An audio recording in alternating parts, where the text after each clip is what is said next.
con todos los problemas que hemos tenido, y ella siempre estuvo ahí y ahora nos deja.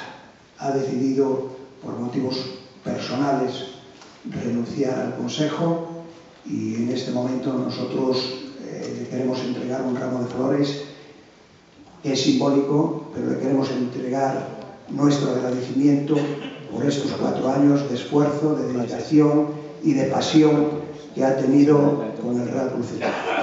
Gabriela, para ti, un cariño muy especial.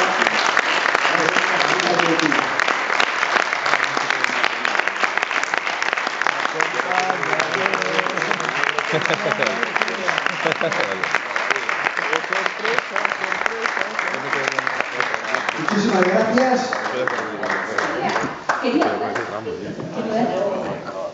La pena es el jamón que llevo esperando 4 años. Pero bueno, simplemente quiero dar las gracias al Celta Vigo por cómo me ha acogido. Me siento muy orgullosa, desde luego, de haber pertenecido al Consejo estos 4 años. Sobre todo agradecerte a ti la oportunidad que me diste, y agradecerte ahora ya como viguesa, y no tengo ni nada que pedirte ni nada que reclamarte, el esfuerzo que has hecho patrimonial en el Celta, que gracias a ti el Celta sigue vivo, y parece que en Vigo pues nos cuesta reconocer eso.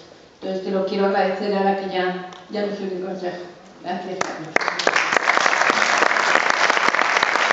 Y vamos a ver si conseguimos ganar en Soria y volver a estar ahí y disipar dudas. Gracias. A ver, entonces nunca bebe.